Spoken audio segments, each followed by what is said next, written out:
तानसेन बहुत बड़ा गायक, हमारे उत्तर भारत में बड़ा नाम महाराज जी तानसेन, उनके विषय सभी जानते ही हैं।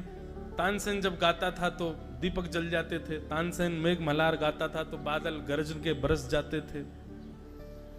लेकिन तानसेन राज दरबार के गवैया थे, राजाओं के सामने गाते थे। एक बार वृंदावन आए तो वृंदावन आकर के उनके चित्त में इच्छा प्रकट हुई कि मैं ठाकुर जी को सुनाऊं। वो श्रीनाथ जी के मंदिर में पहुंच गए। तो श्रीनाथ जी के मंदिर में, श्रीनाथ द्वारा वहां गोवर्धन में श्रीनाथ जी के सन्मुख बैठ करके जैसे ही तानसेन गाने लगे, तानसेन के गायन को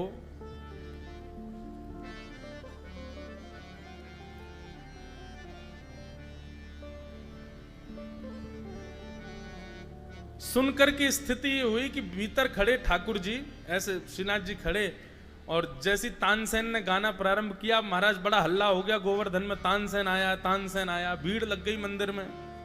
बोले भैया ये गावे तो बादल गरज जाएं, जे गावे तो दीपक जल जाएं, बहुत बड़ा गवैया आयो आज श्री जी बाबा के चरणन में गावे। तानसेन ने जैसे ही गाना प्रारंभ किया तो उसका गायन प्रारंभ होते ही पीछे खड़े जितने भी दर्शक थे वे सब तो वाह वाह करने लगे, परंतु ठाकुर जी की सेवा में बैठे हुए गुसाई श्री विठलनाथ जी ने तानसेन की गायकी के समय ठाकुर जी को जब देखा तो महाराज जी वर्णन आता है कि तानसेन जब गा रहा था तो भीतर खड़े ठाकुर जी ऐसे खड़े थे और खड़े खड़े ठाकुर जी को झोंके आ रहे थे। ठाकुर जी आलस्य के कारण इतने ज्यादा ऊब गए उसके गायन से कि ठाकुर जी को नींद आ रही थी, ठाकुर जी रीझ नहीं रहे थे। गुसाई जी ने यह दृश्य देख लिया और जैसे ही तानसेन ने अपना गायन पूरा किया, महाराज हल्ला होने लगा, सब लोग कहने लगे वाह वाह, ऐसी गायकी तो कभी सुनी नहीं महाराज, क्या गाया तानसेन ने, आनंद करा दिया। गुसाई जी भीतर गए और भीतर जाकर के अब कुछ भेंट देनी है उसको, तो भेंट देने के लिए भीतर गए। भीतर जाकर के अंदर से एक सुंदर बड़ा महंगा वाला वस्त्र उसमें भीतर कुछ रख करके लाए और तानसेन को दे दिया। लो,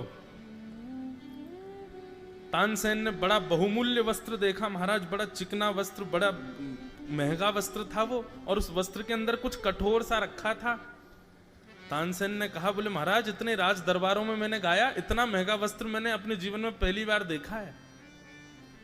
अब वस्त्र इतना महंगा है तो अंदर वस्तु तो पता नहीं कितनी महंगी होगी। जैसे तानसेन ने खोल करके देखा तो फूटी कौड़ी थी भीतर। तानसेन अचंभित होकर गुसाई जी की ओर देखने लगा, बस देखा, कुछ कहा नहीं। गुसाई जी बोले, तानसेन तुम राज दरबार के गायक हो ना, तो राजाओं को रिझाने के लिए और संसार को रिझाने के लिए तुम्हारी गायकी इस कपड़े के भांति है, बहुत बहुमूल्य है। संसार तो बहुत रीझेगा तुमसे, राजा महाराजा ये सब तो तुम्हारी वाहवाही करेंगे, रिजवार करेंगे तुम्हारी, लेकिन बाहर का कपड़ा बहुमूल्य है और भीतर फूटी कौड़ी है। इसका मतलब तुम्हारी बाहर की गायकी बाहर का लोक रंजन कर सकती है, पर चित्त से नहीं गाते हो, इसलिए तुम्हारी गायकी से ठाकुर जी परमात्मा कभी नहीं रिझ सकता, इसलिए तुम्हारी गायकी भीतर से फूटी कौड़ी के समान है।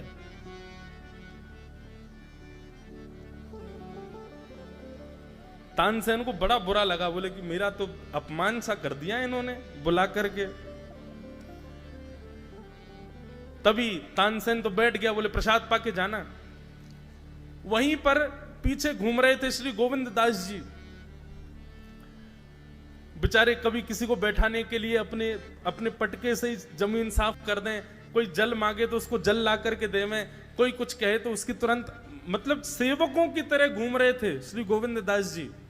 गुसाई जी ने कहा, ए गोविंदा इधर आओ। गोविंदा आए, बोले जी जी भगवान आचार्य प्रवर आज्ञा करें। बोले बैठो, ठाकुर जी को पद सुनाओ। बोले अभी? बोले हाँ अभी सुनाओ। अब तानसेन ऐसे देखने लगा, बोले ये मेरे सामने क्या गाएगा।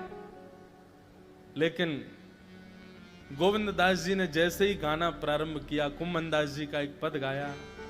गोविंद दास जी जो तानसेन को भी दिख रहे थे, कभी किसी को बैठाने के लिए अपने ही गमछा से पहुंच देते हैं, किसी को जल पिला रहे हैं, यहां से वहां घूमते डोल रहे हैं, सबकी सेवा करते हुए डोल रहे हैं, और गुसाई जी ने ऐसे ही बुलाया, बोले आओ आकर के ठाकुर जी को कुछ सुनाओ। एक तो शब्द इतने गहरे, और ऊपर से गोविंद दास जी ने जब प्रेम उन्मुक्त होकर के गाया, बगल में फूटी कौड़ी हाथ में लेकर के बैठा हुआ तानसेन, उसके नेत्रों से अविरल अश्रुधार गिर रही है। थोड़ी देर बाद किसी ने जाकर के उनको जय श्री कृष्ण कहकर के जब स्पर्श किया, तब तानसेन के नेत्र खुले, और नेत्र खोल करके उसने गोविंद दास जी को देखा, और देख करके गुसाई जी के पास गया, और गुसाई जी के सामने जाकर के वो फूटी कौड़ी रख दी। बोले महाराज, आपने कहा कि ठाकुर जी के सामने मेरी गाय की फूटी कौड़ी के समान है, पर गोविंद दास को सुन के लगता है आपने मुझे बहुत ज्यादा दे दिया, मैं इसके लायक भी नहीं हूं, मैं फूटी कौड़ी के लायक भी नहीं हूं। इन रस भाव में उन्मुक्त, इन भाव सरोवर में डूबे हुए वैष्णवों के आगे मेरी गाय की कुछ नहीं।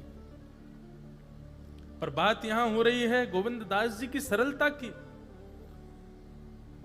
गोविंद दास जी भी एक गायक हैं, पर उनके सामने तानसेन को बुलाया गया, तानसेन को बैठाया गया, तानसेन से गवाया गया, लेकिन फिर भी गोविंद दास जी के चित्त में किंचित भी ईर्ष्या का भाव नहीं आया है।